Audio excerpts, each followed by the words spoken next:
certain cadence with something like this that you've been saying your whole life, and we always did the pledge before class at school, and I changed the cadence to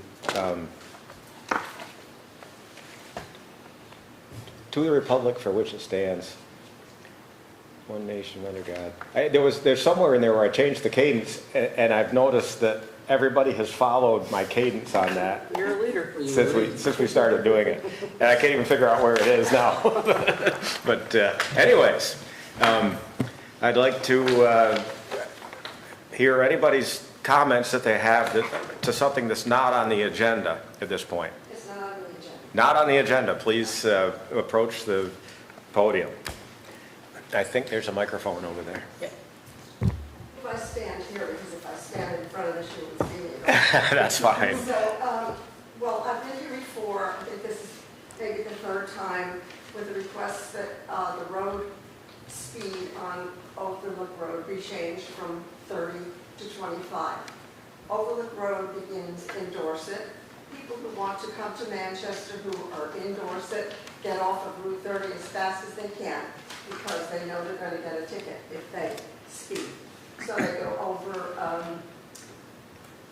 what is that road? Morrisville. Yeah, and it goes, when you get to Overlook, the speed limit is 25, which is what the Dorset speed is for a gravel road. And then when it gets into Manchester, after it passes the Orchard, it turns to 30 because that's what Manchester does. It comes down the road and it's at a pitch, and by the time it gets, you know, all the way down to North Road, some people are going, well, most people are going more than 25 miles an hour. They're going more than 30 miles an hour. I've actually come out of my driveway and caught up with somebody who was going 50 miles an hour. Wow, and you caught him. Yes, that's it. I mean, I know you joked and said, oh, they'll speed anyway. I know that, but this is not just the principle. I'm trying to be safe. So when people get out of the driveway, they have to be very careful because cars are coming from both directions. And it's very easy to make near misses. So far, I don't know how many near misses. Now, when I came before, I brought these pieces of paper.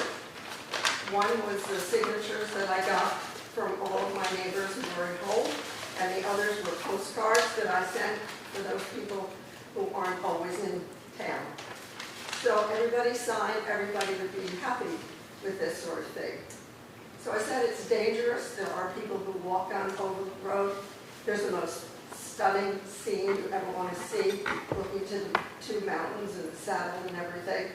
And they come and walk. In the wintertime, the speeding is not over, it's worse. Because in the winter, the road gets more and more narrow as they're plowing and as there are mud times with water. And it costs the town a lot of money because at some point they begin to slow down. That's just like, just past my home, there's hard, what do you call it? Pavement. Paving. Thanks. And on the paving, the road, as I said, gets narrower, and there are big culverts on one side and on the other.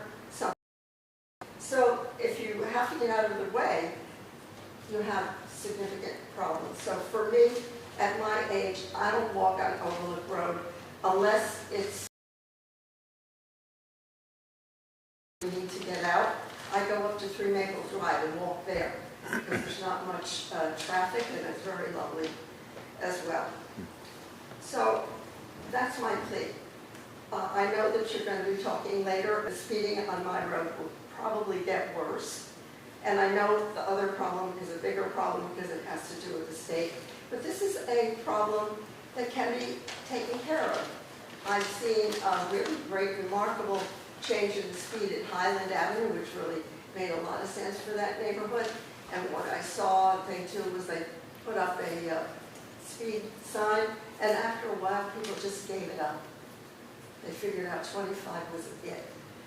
Even me, when I go down there, I'm sure of myself. So I really think that this would be something that would work in my case and it's not such a big deal. Is it? It doesn't mean a lot of meetings, sort of things. I know somebody said you need to have, it would be good, not good, but if there have been accidents, that would make it better pace, but we don't want that. There was a terrible accident there several years ago, but a person died, and but you know, I don't know what it had to do with the speed limit, frankly. It was nighttime. So anyway, that's my plea, and I hope that I convinced you. Thanks. Thank you for bringing that back to up on the list again. It's interesting that you mentioned that you walk on 3 Maple Drive. That's one of the roads that we've had complaints about speeding also from the residents that live there. So it's a complaint that we're receiving from roads throughout town, and it's a difficult one to manage. People feel comfortable going faster than the posted speed limit, and I suspect if people were obeying the speed limit as it exists, it would probably be okay, but people are probably exceeding that speed limit as well. So we'll continue to review these, and we, like you said, we are talking about 7A here later today, and we will continue to look at all the roads, especially the ones where we've received complaints. And We've got a hand up. Paige Vignola has a hand up.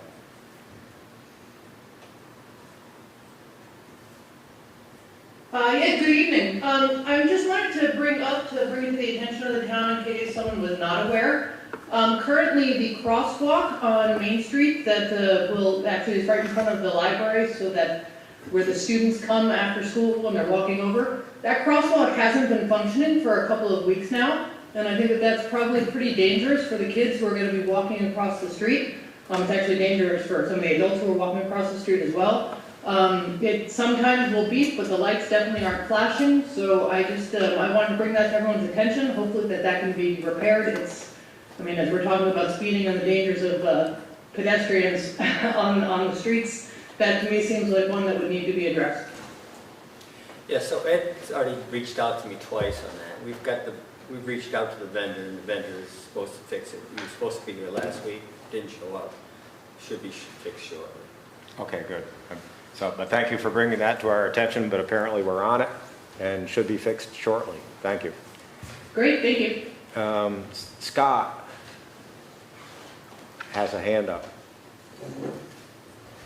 I'm assuming that's not you. Okay. Can you hear me? Yes.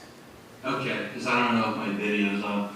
But in any case, I actually saw the agenda, and I was coming definitely for the traffic on Main Street. I'm over at 5408 Main, and it's pretty bad. And I know that's on the agenda, but I wanted to bring up something else.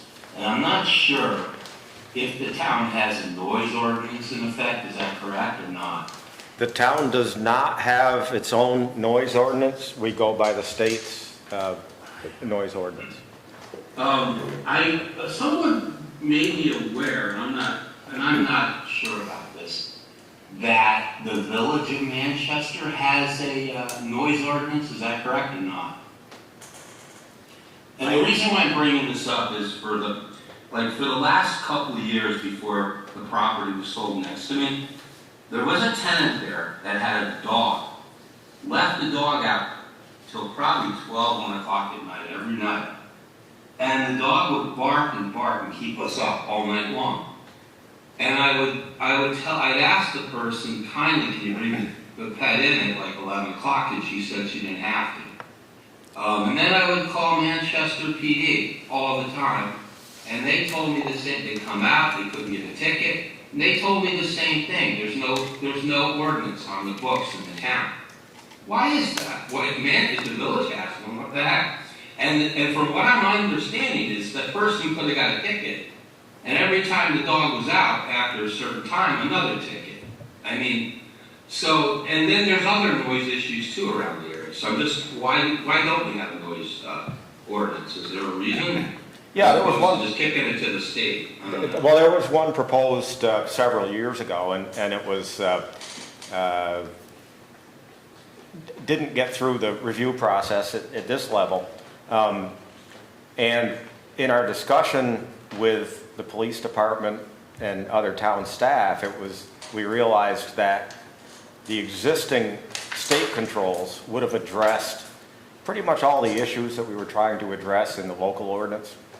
I am pretty sure that a dog barking at midnight or 1 in the morning is in violation of the state noise laws, and would respectfully disagree with the opinion that you were given.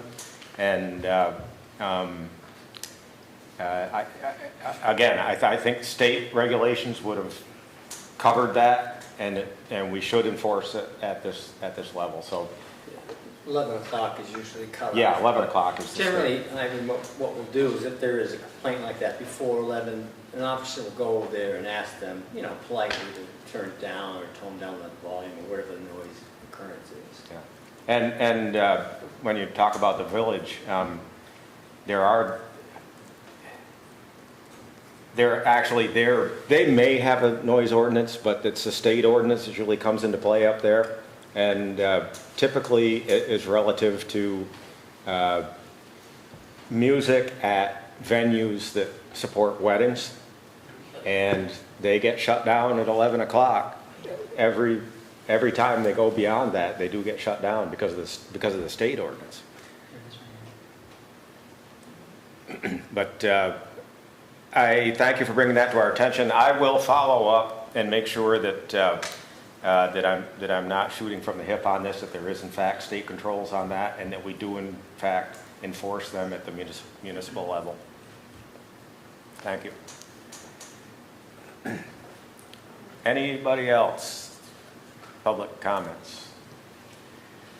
Seeing none, we'll get into the agenda for tonight. Actually, Oh. yeah. I guess, hi, this is Tina Victor.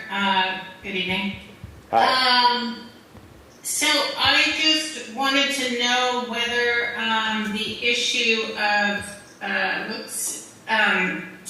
setting aside money for the propagator is on tonight's agenda. Is that something you were going to discuss? It's Not on the agenda. It's not on the agenda, but Scott, you can certainly bring us up Yeah, to date. It's under the town manager updates. I was going to bring that to your attention. Okay. Where we stand on that. Okay, so that'll be addressed at some point tonight. Okay. Later in the meeting. Later in the agenda, thank you. Okay. Anybody else? For whatever reason, Tina, the hand wasn't showing up on the Zoom. Yeah, I put it up after the fact and then Better late than never. Okay, I'm going to ask for the approval of 2 sets of minutes. We'll have to do it in 2 motions because it was different people that were in attendance. 3 people at each meeting. The first one was the meeting of August 20th, which was, we had a public hearing and some other business that we conducted. One of the people that was... I move to approve the minutes of 8/20/24. Thank you. And I'll second. moved and seconded. All in favor say aye. Aye. And those minutes are approved. Now on 8/27, I'll look for a motion on those. That was the Dog. vicious dog hearing. Motion to approve the minutes of 8/27. Second? Moved and seconded. All in favor say aye. Aye. Aye, and those are approved. Okay, thank you. Recently, we had a member of the Town Water Commission resign. It's a 3-member board by state statute, and it's separate from the select board, even though it traditionally, and always has had at least one member of the select board on it since we acquired the water department, the water system in 1984, I believe.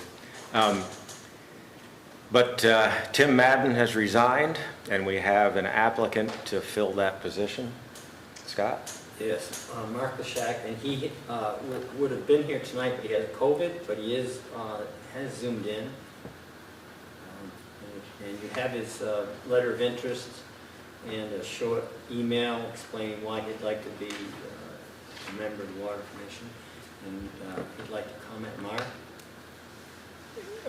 Mark, welcome. I just had a question, a couple of questions.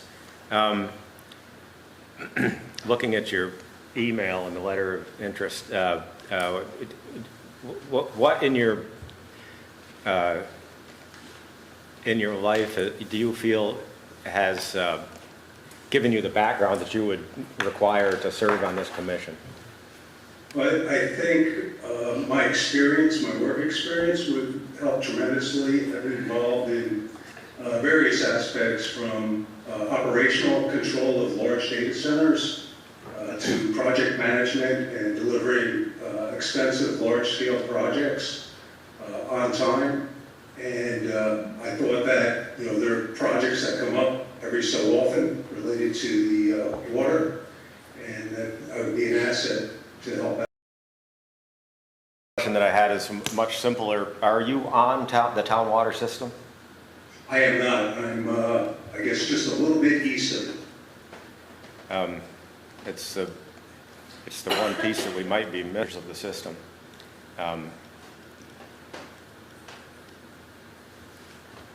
I apologize for not knowing you. It looks like you've been in the area for quite a while. I do see you zipping by on your tractor every so often. That's about it, all that anybody sees of me. If it's any consolation, I know Mark, and I like him very much. As a candidate and a person. That's just Endorsement. in spite of the endorsement, he I might wasn't going to just, say anything.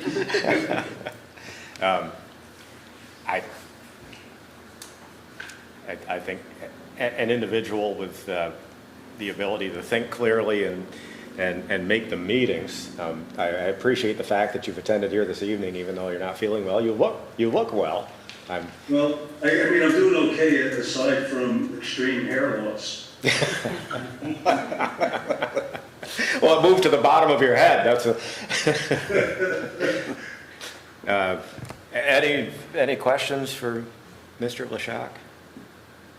but I think in addition, knowing Mark, I think he would be excellent on the board, and in conversations, he would be a real asset to the town in this capacity, and I mean that.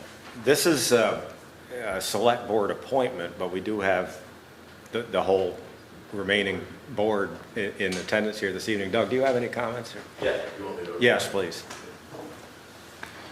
Doug Kilburn is the vice chair and longtime member of the Water Commission.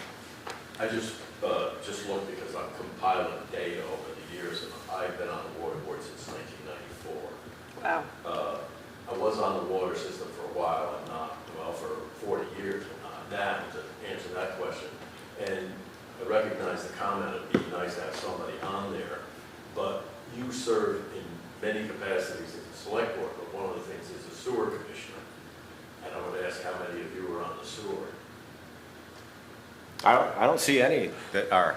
So I think that doesn't diminish your interest in doing a good job on the sewer. I think the most important thing I could say about Mark is I've known probably, I guess, 4 or 5 years, different social fashions. A good family man, but the thing that I find most important is quiet manner, thoughtful, and from what I've ever seen, he has no axe to grind. His only goal in anything in helping would be just that, to help.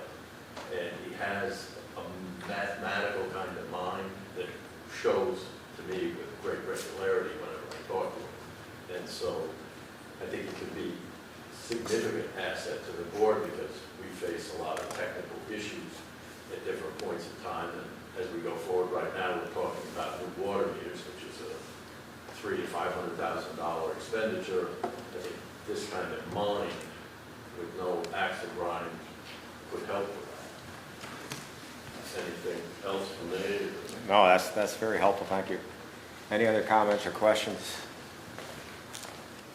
You looking for a motion? I am. I'd like to make a motion to approve the appointment of, where's his resume? Mark Mark Shack. Shack. Mark Shack to the water board. Second. Moved and seconded, any discussion? All in favor, say aye. Aye. That's, any opposed? That sounded like 5-0, it is 5-0, and congratulations. I'll see you at the next water meeting. Okay, thank you very much. Thanks for Thank volunteering. you, Mark. And get well.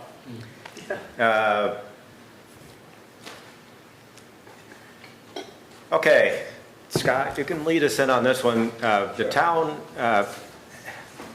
has acquired a parcel of land. It's a very small piece of land on Peggy's Way, and there's an individual, an adjoining landowner that would like to purchase the parcel. Right, and just to give you background, last year, in August, we held our tax sale, and most of the properties went through the process, and some were redeemed, but most were not. And these two John Jewett pieces of land were not bid on at tax sale, so the town basically bid on them, and so now they're off the tax payroll. We'd like to put this one back on if we can sell it to somebody. We've had someone show interest to do that. And what we have to do, if you remember, is we have to put it out there as an RFP type of, it's land for sale, and anybody can bid on it, and we leave it out there for 30 days, and then we see who wants to bid on it. Hopefully the highest bidder we would take and get it back on the tax payroll. Yeah, is there a minimum, and I guess the reason I ask is, does the obligation to the town have to be a minimum amount I mean, that's covered in the bid? That should be our goal, Yeah. but it's not always acquirable. Okay, So in particular, in this case, I think, the offer that he's already floated out there is less than the accrued interest and penalties. But I think it was the taxable amount that was outstanding at the time. And that would be our goal to get to that point. if we could. and how big is this parcel? It's, .20 acres.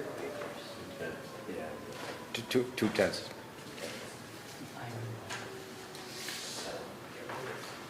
So, I mean, it's landlocked. I believe it's not worth much to most people, except for like an adjoining property owner, which we have in this case. But, I would recommend we put it out there and see who wants to bid on it. Okay, I see Cynthia has her hand up. Go ahead. Hi, I'm Cindy Luce. I'm the Executive Director for Bennington County Habitat. And I just wanted to point out, this is the piece on Peggy's Way down by 49, right, Scott? Correct. Okay, so I just really want everybody to realize when you sell this piece of property, it cannot connect into the existing sewer, and therefore you really can't have water either, because our sewer system for that neighborhood is maxed out with our building lots that we still have. So I just want to make sure whoever's buying it realizes there can't be any water and sewer in the building. Yeah, and my understanding is that the individual that's requested to purchase the property wants to use it for storage, but because they have an adjoining lot. So that's really interesting, because I know there's only two adjoining lots, the guy behind it and then Lopiano's, which is our property next to it, so. It's across the street. So I'm just curious. This one is actually across the street. Okay, all right, okay, yep.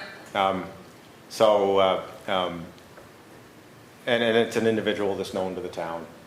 Yep. We've also, Habitat's also inquired about putting a garage there, because if we could put a garage there and get it, but everybody was telling us we had to pay $30,000, and we weren't going to pay $30,000 to put a garage up either, because if we could put a garage, then we could eliminate having to pay for storage, and it would save Habitat money too, so it'll be Well, interesting. If we decide to go through the process that it takes to do that, it will be open for bids. We can't just sell it directly to this individual, so I think we should get into the process and see how it plays out. Okay, so I'll start that process, and I'll make sure Cindy gets a copy of that too. Okay, Thank you very much. thank you, Cindy.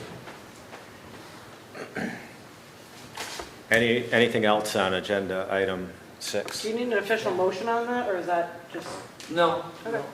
no. When it comes to the sale part of it, yeah? you would. The Are you selling one or both? We've only had interest in the one, Mike. You just had an interest in somebody else? But I thought she was still interested in this one piece. We can list them both, it doesn't matter to us. We want to get them both back on the tax roll. Yeah.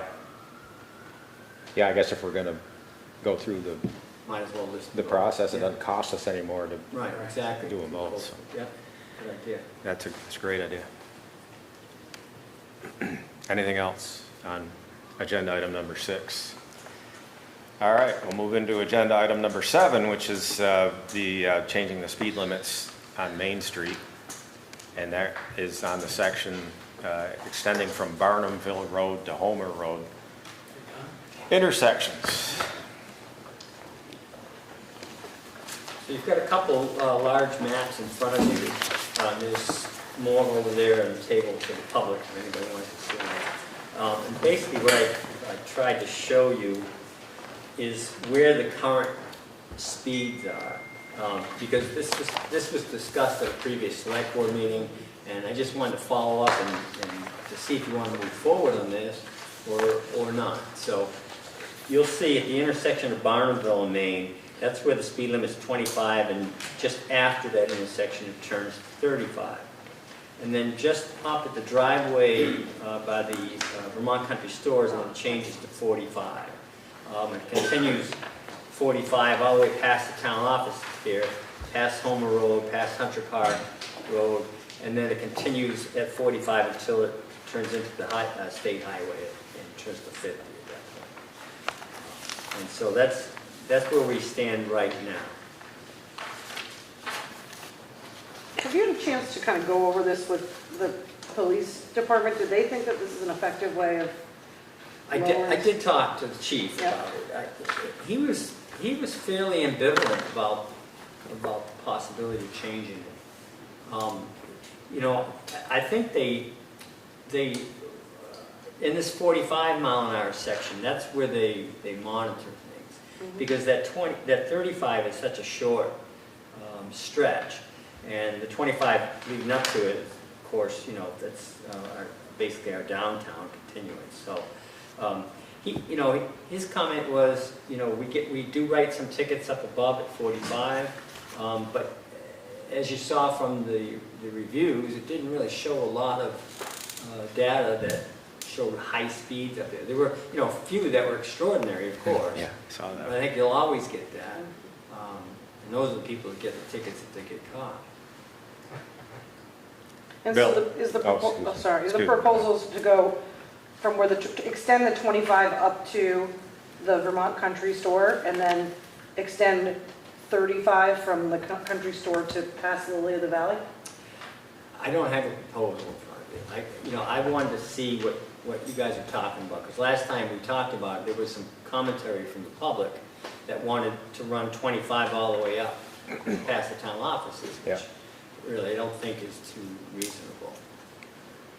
I think we also talked about the 35 extending at least to extend the run further up Yeah, into so the residential. this would turn to 20, this would So go 20 down 10, and this would go down 10. Yeah, Yeah. yeah, because this is more dense residential leading up to the, especially with the Northshire Day School being right there. And then it's slightly less dense as it moves forward up into Homer Road when it becomes much more separated.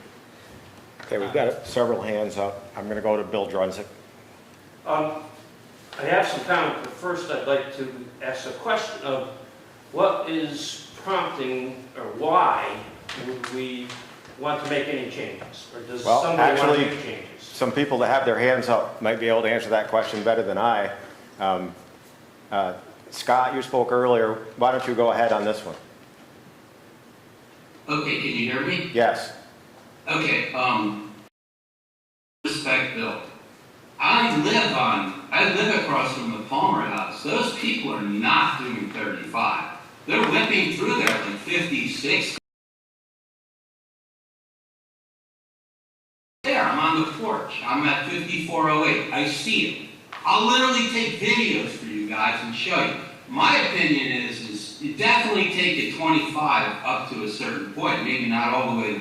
And so does, what is that other one up the road? Waldron, is that right? Wallingford. Wallingford, I'm sorry, Wallingford. The same thing.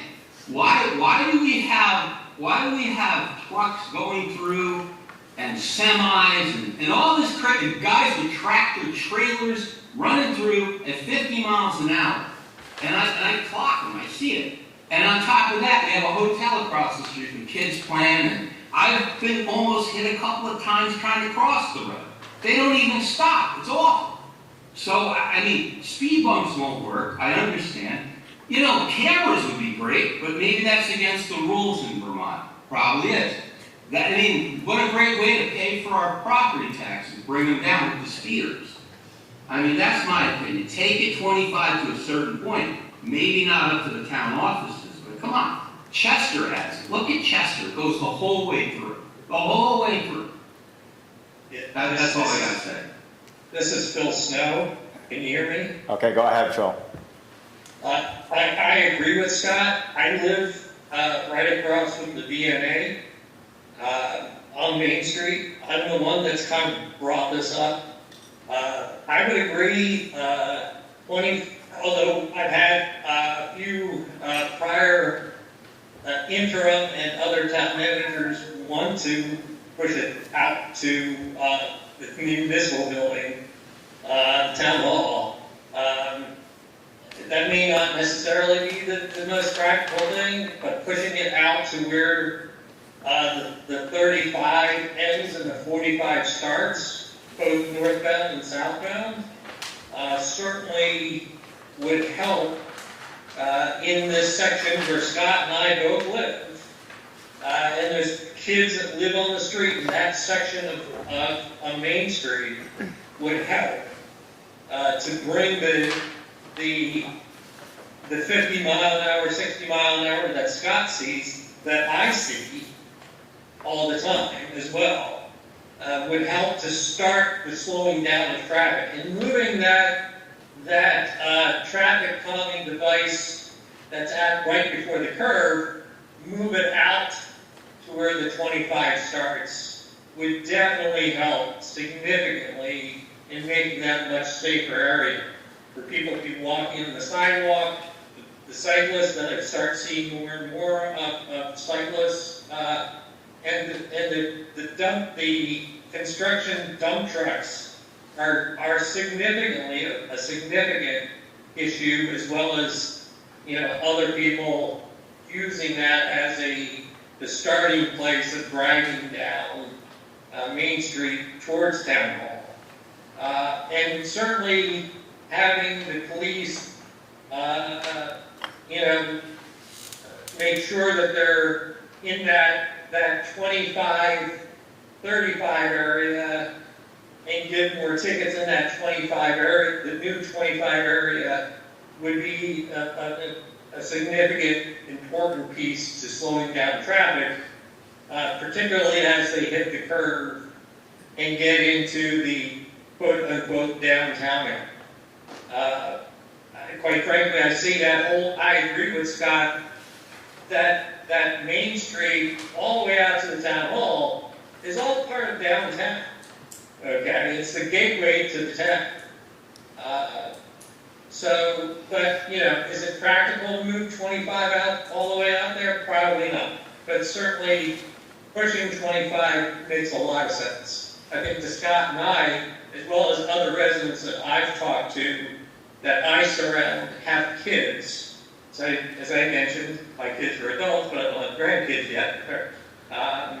As in the last meeting that this was discussed, I think it's pretty imperative that, and agreeing with Scott, helping to push the speeding down by pushing out the 25 would be a significant improvement. Thank you, Phil. Having the police monitor that section would be helpful. Thank you very much. Linda Benway. Hi. First of all, can I ask one more time that anybody from, in the Kilburn meeting room goes up to the speaker so that we can make sure we hear what they're saying. I was going to mention that. Thank you so much. And just another side comment, anybody attending via Zoom, as I am, it would be helpful if they had their last names up there instead of just their first names. But that's minor. I really asked to speak on this issue. As many of you know, in the room, I am co-owner of the Casablanca Motel right on 7A, where it is currently 45 miles per hour. And I am in agreement that there's a lot of folks doing significantly more than that in front of our place, and therefore our guests trying to turn in and such, it can be a challenge. And myself with some physical limitations having to do with my back. If I go out to get the mail, which is across the 7A from me, it's sometimes very difficult to get across the road, because it is true, like when you're going 45 miles an hour, it's unlikely that someone's going to stop to let you cross. I don't have a problem with that part. I have a problem with the fact that I can't quickly get across the road, and when someone's coming at you at 45 miles per hour, sometimes I'm standing out there for a while if I try to get the mail at certain times of the day. I would be, I'm a fan of the 25 miles an hour entering the town if you're headed south on 7A. I'm a fan of the 35 miles per hour. I'd like to see personally the 35 mile per hour limit go as far north as the town hall or Homer Road, as is mentioned in the agenda. Yeah, and that's what we're trying to flesh out in this discussion, is where the break points should be. I agree with what everybody's been saying about there's a lot of infill going on in that part of town. It is an extension somewhat of the downtown. The unfortunate thing is it's a very wide, flat road, and it's people will drive at the speed that they're comfortable. But Bill, are you prepared? If everybody else has made... Well, nobody has their hand up, so... Okay. I'll go to the podium at her request. Thank you.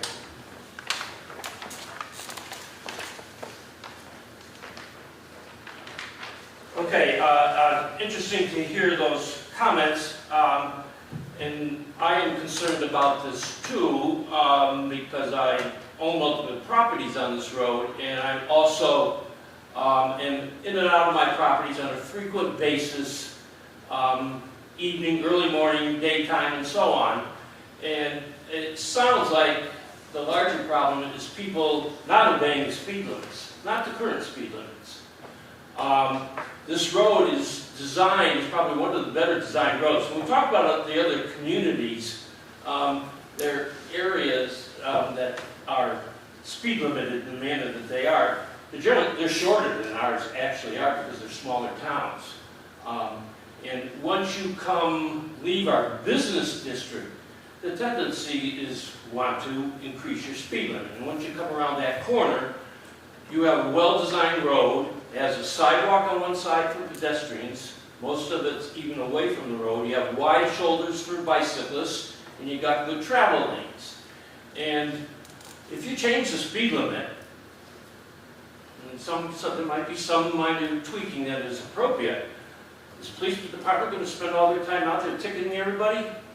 I mean, if you have a problem now at 45, you're going to have a much greater problem at 35 on that road. So I think there has to be some practicality. I mean, moving that sign around the bend and pushing it up a little bit, maybe towards the day school, might make sense.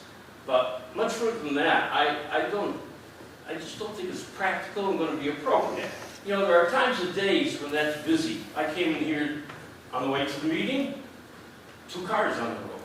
You know, during the day when the town office is open and the food shelf is operating and the medical center is going, there is a lot of in and out traffic. And I don't know if there's at times you have a temporary zone like they have at the school districts. might be appropriate. I'm not saying there's another, looking at another alternative. But lowering it much past my housing project, I don't think is appropriate, to be honest. You got light traffic times most of the hours, and people are traveling maybe more than 45, and that's not appropriate, and 45 is very safe for that road. And the traffic on it, and the conditions. That's my thoughts. I think what we've heard relative to the 45 mile per hour zone, I agree, that road is built to handle 50 miles an hour. It was a state constructed highway, and it was state owned up until just maybe a decade ago when we worked, maybe it's a little bit longer than that, when we worked to deal with the state and we took control of that road and the maintenance of it. That's the difficulty when you've got a road that was designed for a much higher speed. But with the infill, your project being part of it, of housing, we've got a school out there, the day school. We've got other businesses where people are coming and going. Of course, the medical center. It's not the safety of the vehicle traveling on the highway that's of concern. It's the pedestrian going across, it's people making turning motion, and there's going to be a lot more turning and that sort of thing. So that's what's under consideration here, not the ability of the highway itself to But do you change the speed limit for what mine is effectively the concern is 8 hours a day, 5 days a week? That's less than 1/3 of the time of traveling, and then somebody's traveling up there at 10 o'clock at night or 6 o'clock in the morning, and you gonna ticket them for? Can I say something? Yeah. So, tonight I drove 25 up to the North Shire Day School, and because I wanted to see what that was like, because after our last meeting where we discussed this, I thought it wouldn't be too inappropriate to extend the 25 to the North Shire Day School, and Bill, you're going to love this, and then 35 all the way past the park, Hunter Park, and so it goes 25 to the day school, 35 all the way out to North Road, and then it turns to the 45. I like it. And I drove it tonight, 25 and 35, and there wasn't a noticeable difference going along that stretch at 35 versus the normal 45 miles an hour. You know, and I agree with the people who brought the complaints about that corner, because people do go too fast around that corner. And coming off of Barnumville can be a little bit of a scary endeavor. But as we all know, speeding has become a real issue everywhere. And having tried that, I think it's completely appropriate given the amount of development that's going to be happening along there, especially since we did the water, the sewer extension. So I think that it's going to do nothing but get more crowded. And to Ivan's point, I think I'm in agreement with you that the road was constructed to maintain a 50 mile per hour zone. But for how long has that stretch of highway, albeit up until maybe the last decade, that there hasn't been any movement or any development at all to increase on that section of the road? I mean, it's been pretty, I don't want to say stagnant, but until, Bill, your development, till the North Shire Day School was put in, it has not changed in its makeup, right? So at one point, that road at 50 miles an hour may have made sense, or the ability to run 50 miles an hour. But the fact is that we do have, this very dense section leading specifically up to the North Shire Day School. I mean, to think that we have a 45 mile per hour zone, because There's a playground. there's a playground right up adjacent to against the road. Yeah. I mean, we, as taxpayers, also provide funds to that organization. We want the safety of those kids to be our top priority, just like any of our kids. But I think in general, that if anything, that's one area that needs incredible focus on the importance of why we need to make these changes. I think in general, as the complexity of this stretch of road changes, we may have to look at, yes, the sidewalks are off the road, which allows people to make sure that they're away from the highway as they're walking or as pedestrian traffic, or they have a wide bike path. But, do we need to do other things as the next step? This could be the first step, and then we look at, visual narrowing or optical narrowing is things that happen that help things like Highland Avenue make it look like it's smaller, or the circle on the corner of Barnumville and Beach, right? That simple half circle has changed the thought process of people driving on that intersection. And those are things that we may have to look at in the future. Yeah, those simple traffic calming measures that can be taken. Yes. And Phil, I see your hand up, but we're letting other people speak. I didn't introduce myself earlier, I know you're right.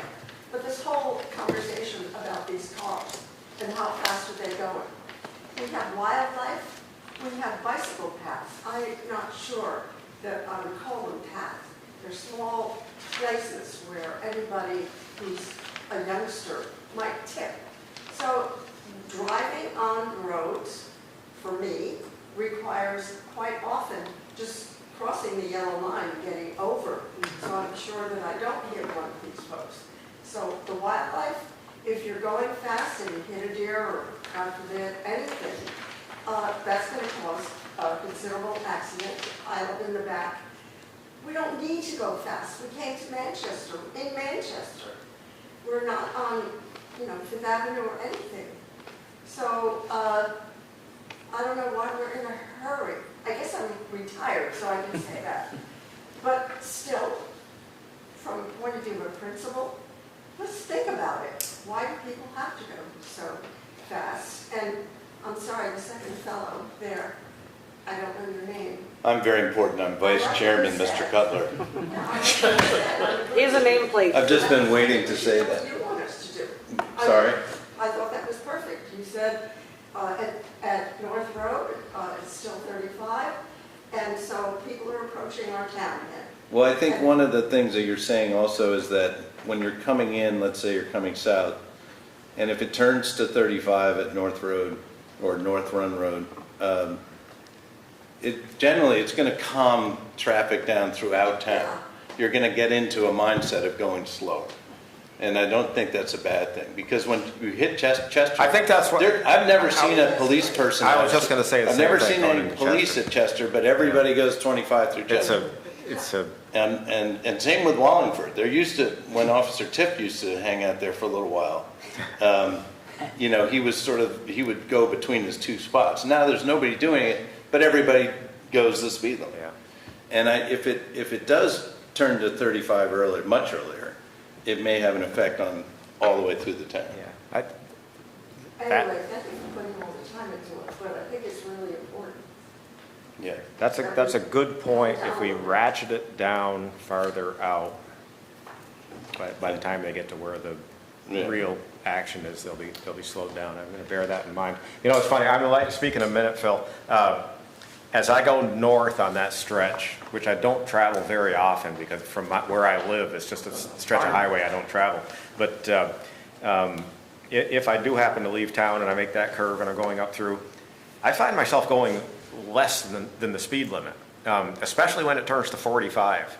I kind of find myself doing 35 anyways, and I'm not a slow driver, but it's just it's because of the mindset that you have coming out of town and knowing that the Northshire Day School's there and other things going on. I usually see people walking on the sidewalk, and it's just I feel a little bit uncomfortable hitting 45 up through there, at least on the first part of that stretch. But that's just me. Phil, do you still have your hand up? I think we're good. Yeah, Chairman, thank you for your driving, but I think Scott and I have both shared with the board that we actually live on that street, as opposed to just going there for a particular purpose. We live it every day. And so we see it every day, every hour of the day. And yes, the idea of pushing out the speed limit, starting the 35 earlier, are really, I agree, it's probably just the first step. And particularly, you know, as Bill's project gets completed and there's new residents living there, the people that walk from the motels into town, which is what you want, walkability, right, of the town.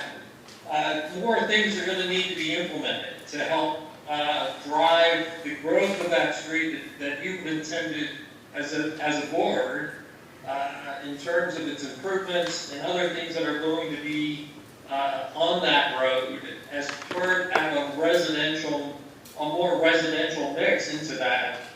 And I think that it helps the businesses like Linda, the residents like Scott and I, and other neighbors that I talk to about that this issue's been a long-standing problem, that I think you're heading in the right direction, and yes, may require additional things to help traffic calm. Traffic calming devices, the visual signals have been shown to be very effective to lower. I've gone through Chester many a times, and I hit that 25, and I know police do sit there and do give out tickets through Chester, and Wallingford as well used to be more so. But Chester, yeah, you're down to 25 because you don't want that ticket. Part of that is because police do monitor the speed. So you need to have a presence and you need to have a consequence, right? By having the police there, doesn't necessarily have to be all the time, because hopefully the traffic calming devices help other people slow down traffic. You do need to have a presence of police.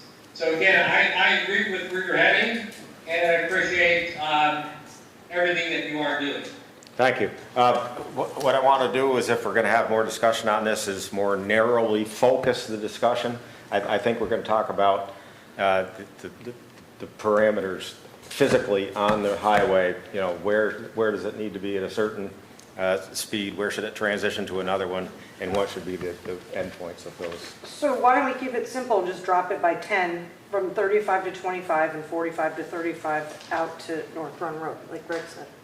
I think, first of all, I don't travel that part of the road much, so it really doesn't affect me one way or the other. But I think there needs to be some physical feature or developmental feature where people can say, okay, this is where I need to start slowing down. And I think that is more in the area of Homer Road, in that area, maybe Hunter Park, rather than. Hunter Park can be very busy. Any hockey games, any other, like that would actually be a good place where you could make a case for there being increased. That might be the physical feature that I'm looking for. Also, considering that Homer Road is a residential road, if the speed limit changed right at that road, would the people I mean, in theory, if they were following the letter of the law, would they be stopped? Would they immediately slow down as soon as they get to Homer Road, as they're coming up with kids sitting on the school buses, you know, waiting out for school buses?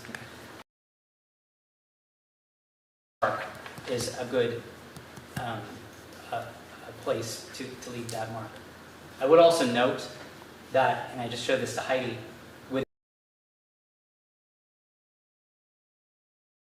that is the only pole on the south-facing 7A, all the way to in front of the town hall. Huh. They're all on the opposite side of the road, so on the Vermont Country Store. So that is the only pole, unless Google Maps or Street View is wrong. The only one we have is right here in front of the town hall. So if we wanted to move that device back, it wouldn't be on an existing pole. But you could put it right in front of town hall. Yeah, we could establish a pole. Okay, but I just want to make that known that there's no it's not going to be as easy to just move it back 25, 50, or 100 feet. Scott, you've been looking at this. Any thoughts? Well, I just want to pull everybody back a little bit with the actual data that we have. You know, the Regional Planning Commission ran this, and you have that in your packet. We have the 45-mile-an-hour section. We did almost 32,000 vehicles in a week, and the speed limit was 45, and the average speed was 44. So people in that stretch were obeying the speed limit. They were below the speed limit. And back in the 35 section, there's another 35,000 vehicles that were analyzed. The average speed was 39. So, I mean, if you're going to argue a case that there was travel above the speed limit, it should be that 35 section. But if you're going to discuss the future development and all these other entities that are growing along this stretch of Main Street, I think it's a great idea to fill that 35 out past Homer, because Homer is a very public area. We have a lot of people there. We have a lot of people waiting for buses. We get drop-off buses every day. So you're saying basically, like, if we extend that to the 35 out to Hunter Park, that people will obey it? You're not That's so what I'm concerned saying. about the Yes, enforcement part that's of right. this? So Like then Ivan let's do said, it. in It's your not, own- it doesn't, own yeah. discussion. I think it should be a Tend little travel. further, if you do bring it to 35, it should go past Hunter Park, given how much activity comes in and out of there for various reasons. So people should be starting to slow down somewhere near, I got the map up here, with Northridge Run, as I said, but well, that's probably too far up. There's a lot of activity at North Road, people coming and going out of North Road. But if somewhere around the Stanford House Hotel or just past North Road coming south, you say 35, you get people calming down as they come to Hunter Park. Well, we could establish a couple of those approaching signs, approaching 35-mile-an-hour signs, up or along North Road. So if And you're then coming drop, down the right. hill, Yeah. you see that sign that the speed limit's going to change up ahead. Usually that tends to make you slow down. And I've seen actually some enforcement in that area. That I've seen officers doing, looking for speeders in that 45 area going out towards 7A, towards Dorset. That they're patrolling that. So. I mean, that could, and they're actually, not to go back to the pole, there is a pole actually right across from Lily of the Valley that would be a great, like that would catch people's attention at 35, just like the one going out on Bonnet, right before the bridge before Riverside Townhouses. It catches a lot of people's attention. I mean, even I'm coming through there and like realizing, oh my God, that's what I'm going right now as I'm approaching that area. So if you were to put a 35 as a, hey, this is now 35, it's not 45, it's going to catch a lot of attention to slow folks down as they're approaching. Those things they do work to a large degree, the traffic monitors. Yeah. All right. Bill needs to say something. Bill? Just an observation is that the speed limit on North Road, I believe, is 35. And Yes. you have your traffic coming out of North Road, so and they're accelerating. You might as well have that up to North Road 35. Of course, you have the issue coming northbound, whether you make a Homer Road or a little further up North Road, I don't think it's going to make any difference. So it seems like Yeah. North Road Would make sense. Coming up, yeah, because then they're going to come off North Road. I'm going to go 45 and suddenly I'm at 35 again, and it would be like, it's just a maybe interesting. So yeah, good transition, 35 to 35. You want to do it? So I'd like to make a motion to adjust the speed limits on Main Street to lower the speed limit to 35 miles per hour starting just south of North Road, and adjust the existing change in speed limit from 45 to 35 across from the Vermont Country Store. To 35 to 20. I'm sorry, 35 to 25. So from Barnumville to Vermont Country Store would be 25. From Vermont Country Store to North Road would be 35. Yes. In that motion. I'll second. Day school. Day school is Well, yeah, it's country stores. 25. I bet you had to put the brakes on when you say 25 miles an hour. I follow cars in the morning down there. They'll do 25 to the side. When they get past that side, they're creeping up again. Yeah, well, It's hard to I'm drive sort at of- 25. Yeah, but Bill, I I'm gonna think, follow you next time. Right, moved in second. I think that It was moved and seconded, right? Correct. Okay, so we're under we're discussion. under discussion. Yeah, sorry. Can I comment first yeah. before we vote? So, I think what we need tonight is consensus on these points that we want to change. So then I would draft an ordinance language for you, and at the next meeting, you would actually vote on that, okay? And that you would adopt the ordinance formally that way. Then we would put a public notice in the paper and post it in the locations. We're supposed to do that within 14 days after that next So- officially taken. And then it would go into effect 60 days thereafter unless petitioned. So the motion would be to start the process to move these transition Correct. points to the ones described. We did that when we lowered the speed limit in town to 25 too. I'm sure we did. I think you have to, It's the process. yeah, that I we think go you through. have to, Okay. you definitely have to do it. All right, so what do we do with the existing motion? That's building consensus. If you get Yeah, consensus on your motion, then you can, that would be the, Yeah. what the town manager's looking. Yeah, I think the motion's fine. okay.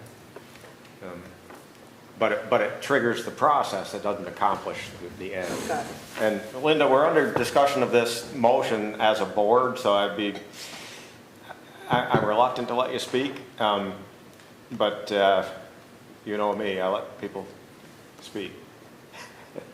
Same with you, Scott. We're under discussion at the board level because a motion and a second has taken place. So I'm reluctant to let other people speak at this point. They've already spoken twice. Yeah, is there any other discussion of the motion here at the table? Okay, I'll call the question. All in favor of the motion, say aye. Aye. Aye. That sounded like 5-0. It was 5-0. So what that does is start the process of changing speed limits. Luckily, we control, where does the state highway start? Up by the golf course. That's what I thought, yeah. So That's we control 50. that section of road, so we don't have to get permission from V-Trans to do this, because they would be. No, but we will notify them, and we will Yeah. talk to them, because their feedback would be important if they Yes. came back at our next meeting saying, here's. We've actually talked to them about this stretch of highway before, and they've defended the existing speed limits. Mhm. But, we'll talk to them again. I believe they told that one town, east of Killington, they had to raise the speed limit on Route 4 from 25 to 30. Yeah. Yeah, they feel strongly, V-Trans is all about highway design, and they feel very strongly that trying to artificially maintain a speed limit on a highway that was designed for a much higher speed is very difficult to manage. We're moving on to the next agenda item, if I get it up here. Okay, this is the, we need a voting delegate at the annual meetings of the Vermont League of Cities and Towns, VERB, V-E-R-B, which is. Yeah, they used to have to sign document, now that you're saying, get the Yeah. board to review. And passive. So they're actually doing those not in person this year. Zoom. So those are by Zoom. meetings. VLCT is still an actual. Yes, yeah. So the recommendation is to have the town manager fill that position, Great. and we just need to take action on that. Move to approve Scott Murphy as our delegate for the voting delegate at the annual meetings of VCLT, VERB, and PACIF on 10/1/24. Second? Moved and seconded. Any discussion? All in favor, say aye. Aye. That's 5-0. Okay, Linda, jeez, that's going back a while. Anita. And we're done. Yeah. Tell us a little bit about the grant. It just as a lead-in, Linda, geez, I keep going back to that. Anita has, it's been a long day. Anita has been successful in acquiring a $5,000 grant from the CTCL. It's the Center for Tech and Civic Life, and it's for the planning and operational reliability of secure election administration. I'll let you talk about it because I'm tripping over every word. I applied, and within a couple of hours, I was approved. Yay. I brought it down to Scott to say, hey, Scott, will you please sign this and allow us to get $5,000? There is no municipal grant, or, I'm sorry, municipal match required. It is pretty much $5,000, similar to the 2020 grant that we received. It has to be used for election purposes. We have to keep track of our expenditures. I submit it, and whatever is left over, we have to turn back in. Usually that's not the case. Do you think we have significant shortcomings in the areas that this grant would cover? This grant will cover anything pertaining to the 2024 general election. Oh, really? Get that? So And it also, I looked at the grant itself, and it could also, we could use it to pay someone else to perform a function that meets the parameters of the grant. Yeah, anything pertaining to safety, security, infrastructure, repainting some lines in the parking lot, which we know that we need to do. Pretty much anything election related, as long as I have documentation, we can submit it. That's great.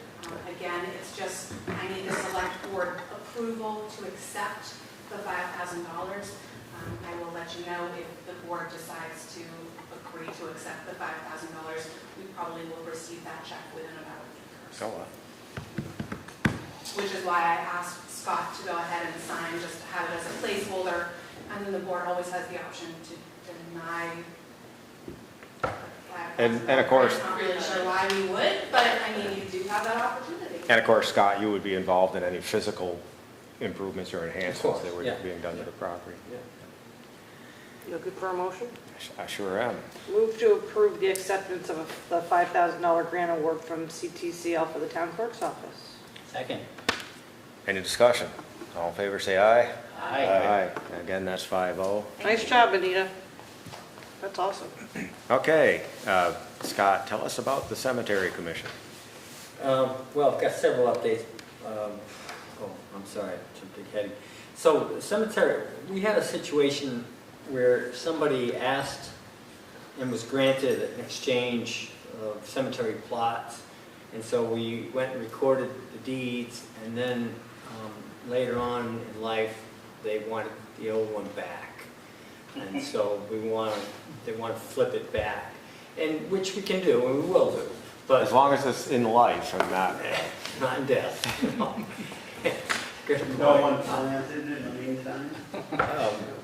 But we're going to charge them to do that, a small fee, and it's allowable by the cemetery ordinance, $100. It's just, it's added staff time, the $100's not going to cover it, but the first time was free. Second flip back, we're going to charge it. And in doing the research before this, I've come to the realization I don't really need the approval by the cemetery commission. It's already in place, so just want to let you know. oh, okay. How much would it cost? Like, how much should we be charging for that? It takes a couple hours to do that, and it's staff time, So why are we giving them a deal? because that's what's in the ordinance. Well, why don't we update the ordinance? Well, we could do that again. We'll add to the other changes we're doing. Okay, well, we should have, think prices reflect what they cost. True. Yeah. Absolutely. Yeah, good point. So why don't we actually changed some of the cemetery rates last year, I think. And we can look at some of these extraordinary ones that were on the outside that were. How often does this happen? It's rare. Yeah, that's what I was going to say. It's not. I think there's some sort of divorce in the family. And Okay. Enough said. Town manager updates. All right, so the Richfield Road sewer line extension preliminary engineering report is almost done. It's at 90% level. Chrissy Haskins will be in at our October 1st meeting, because she's already had something scheduled for our next meeting. So she's going to come in with the 100% completion of that. If you remember, we were looking at possibly extending the sewer line out on Richfield Road. And we've got a lot of good information on that she's put together. Closing date for Green Mountain Estates has not been set. Our attorney's been bogged down, but he hopes to have a date set this week. It looks like it could be about a week to 10 days out after this week. And I'll certainly let you know about that when we finalize that. The restaurant that's being built in the home near Shaw's Roundabout, I just want to let you know that the construction on that's going to start soon, and it's going to involve night construction, and there's going to be traffic control up there. So it could be a real mess, but we met with them out there today. I had highwayman and water and sewer chief operator, and we met with our engineer and with the contractor, Brent Herman. So we just want to make sure everybody's on the same page on this, because it could really be a mess. We just want to be careful about operations of this. So that's going to start really soon. Well, relative to that construction project, as you may remember, a few meetings ago, we talked about the parking deficit, and they asked to be able to build with a parking deficit. And I got to thinking about that ordinance that we have that accommodates deficit parking. That was by design to be used along Main Street, where there really doesn't exist a lot of parking. The Main Street buildings, it accommodated the conversion of the Factory Point Bank building, because they're just, with our ordinance, it couldn't be done without us allowing it to happen with the deficit parking. And it was a way for us to try to establish parking to accommodate that, but in a remote location. But that was in the conversion of an existing structure. When we're talking about ground up construction of a new development, we really hadn't anticipated it being utilized in that type of situation. So I think maybe in conjunction with the Planning Commission, or maybe it should be the Planning Commission that looks at this, to take a look at that ordinance, to maybe tweak the language a little bit to make it work as it was initially conceived, to help accommodate the buildings that were already there, that were from horse and buggy days, where they didn't need a lot of parking. And but not, because I can see, because of our decision on that particular development, I can see a lot of people coming in and saying, hey, I want to build something with built-in deficit parking. And that's not something that we've allowed up to this point. And I wasn't really on my game that night, or I would have brought it up then, but I've been thinking about it ever since, and you just triggered that thought. So yeah, I think the board did talk about that. Yeah. Yeah. And when I followed up with Peter a little bit on that, and he might have said it that night, but it referenced the core of the town. Yeah. And yet, when you look at the definition of the core, definition goes that far. Yeah.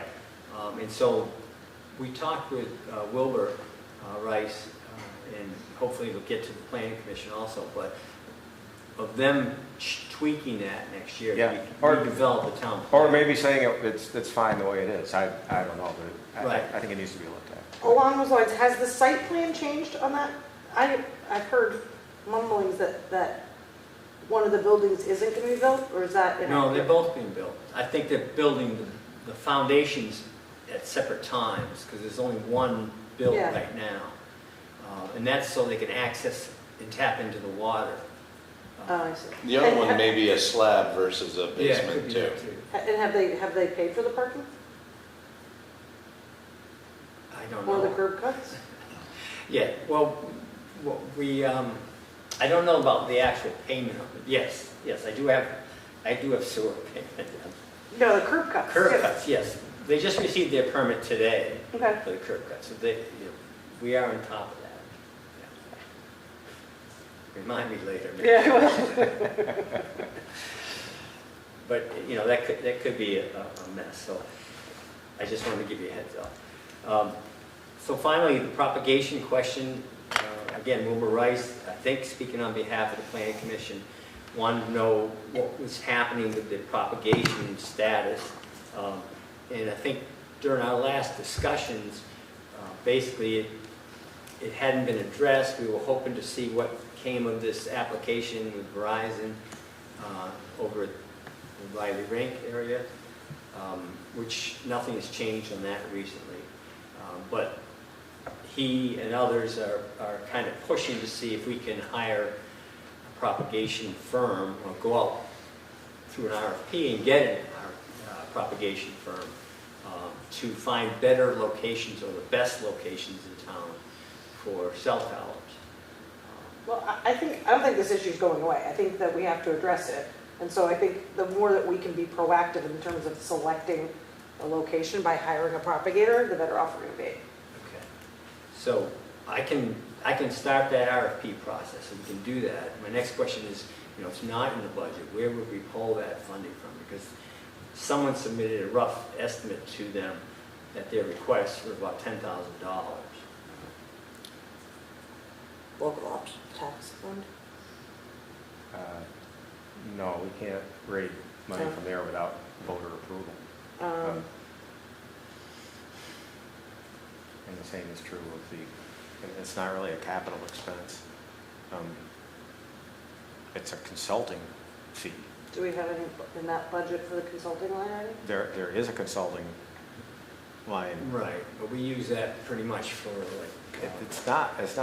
It's like 30,000 or something like that. All right, but we do use it consistently. Yeah. Do we have, I know that some of the ARPA money got kicked back. Can we use a little ARPA money for that? Because we had allocated money for a consultant for the Depot Street project, but we ended up not using the entire amount that was allocated. Why don't I go back and look and see where we might be able to come up with some money places. And Wilbur said this morning that, he doesn't expect it to come in at $10,000. He thinks it's going to be less. The guy just floated that number out. Well, can we get the process started and find the money? We can do that. Yes, because we don't have to accept any or all bids. Yeah. I think it's important to have it ready well in advance of the town plan. Or Verizon actually coming back and acting on the application. Yes. Okay. Anything else under town manager updates? Is there other business here at the table?